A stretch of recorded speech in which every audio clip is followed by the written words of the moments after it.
question. So I responded to the question, and on her show, she played some of the clip, not all of it, and then she responded. Here's that clip. Then we have Frank Turek, who engages in this same sort of act of psychological manipulation, in my viewpoint, and he defends Mikey McCoy. I think this is on his own show. Here's what he had to say. There's a difference between a possibility and evidence for a possibility. You can speculate on anything you want, but unless you have evidence, shut up. Okay? Because all you're doing is causing dissension among the brothers, which is something the Lord hates.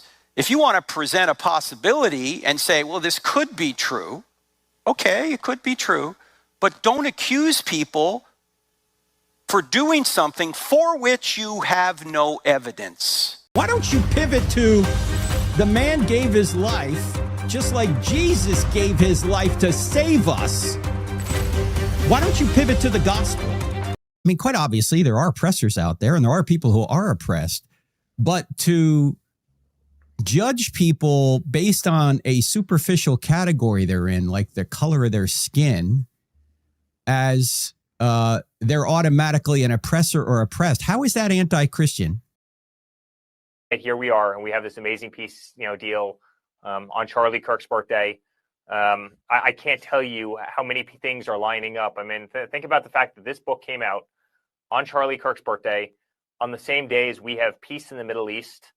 I mean, so many different factors are all coming together at once in the most unthinkable, unbelievable journey. You couldn't have scripted this. You could not, the wildest author could not have scripted this book and the trials and tribulations and twists and turns to get to where we are today. And look how much better humanity and our world is. We're saving Christianity.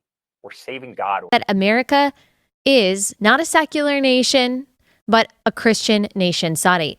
All of the founders, at the very least, understood that it was the direction of providence, the creator of the universe, the giver of all rights, that laid the foundation for this country, is the source of liberty and the author of morality.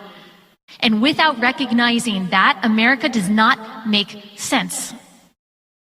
And I know what some people are going to say. They're going to say that's Christian nationalism, because you can't possibly love your country and be a Christian. You can't believe how the founders believed about the creator giving us rights. You can't believe those things because that somehow makes you a scary Christo-fascist. Well,